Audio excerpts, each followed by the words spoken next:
যত ডিজাইন, যত কোয়ালিটি সব বাংলাদেশে পাবে, সব কোয়ালিটি। একটা দল বেরিয়েছে, ছেলে মেয়ে সব একসাথে নামাজ পড়তে পাবে, হিজবুত তৌহিদ। তাদের ইমামের নাম হচ্ছে সেলিম, দিনরাত মেয়ে নিয়ে শুয়ে থাকে। তাদের ইমাম হচ্ছে, তার নাম হচ্ছে মোহাম্মদ সেলিম। ছোট লোক চামার, সিগারেট খায়, অমানুষ, গাঁজা মদ খায়, ভুল বকে।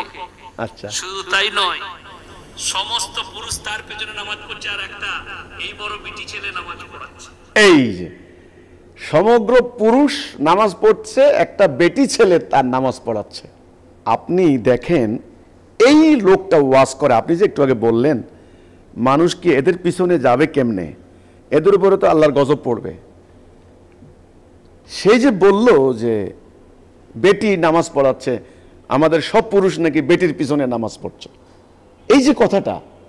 আচ্ছা, আমার ব্যাপারে বলছে আমি দিন রাত মেয়ে মানুষ নিয়ে শুয়ে থাকি, আর ওনারা দিন রাত ওই ছোট ছোট বাচ্চাদেরকে নিয়ে শুয়ে থাকে, এটা তো মানুষ জানে।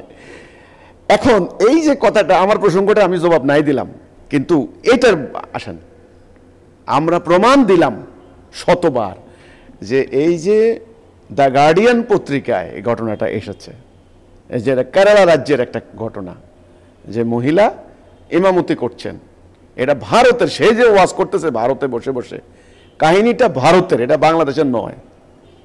আর আমাদের হিজবুত তৌহিদের কোনো মেয়ে ইমামতি করছে, ছেলেরা পিছনে, মেয়ের পিছনে, ইম্পসিবল। কোথাও আপনি পাবেন না যে আমাদের মেয়েরা নামাজ পড়ায়, ইমামতি করে, আর সব পুরুষ মহিলা ইমামের পিছনে, আপনি পাবেন না। তাহলে এত বড় মিথ্যা কথাটা এই মৌলবী ভারতের মধ্যে বসে বসে করতেছে। এই জন্য তো ভারত সরকারের কাছে এরা নাকে খত দেয়, এরা একেবারে মানে কি মমতার পিছনে যাইয়া, মমতা ব্যানার্জির, মমতার টাকা খাইয়া মমতার পিছনে পিছনে এরা মিছিল করে, এই এই মোল্লার গোষ্ঠী। তো কাজে আমি এদেরকে নিয়ে আসলে কথা অনেক বলেছি, আর বলতে চাই না। আপনি যে আপনার কথার পরিপ্রেক্ষিতে বলছি যে সাধারণ মানুষ এখন যারা দুনিয়ার নিয়ে ভাবে, দুনিয়ার অর্থনীতি, রাজনীতি, সমাজ নিয়ে চিন্তা করে, তারা আর এই মৌলবীদেরকে তারা নিক্ষেপ করেছে, এদেরকে আর বিশ্বাস করে না। এরা মিথ্যা কথা বলে, এরা প্রতারণা করে, এরা জালিয়াতি করে, এদেরকে আমরা নাম দিয়েছি ধর্ম ব্যবসায়ী।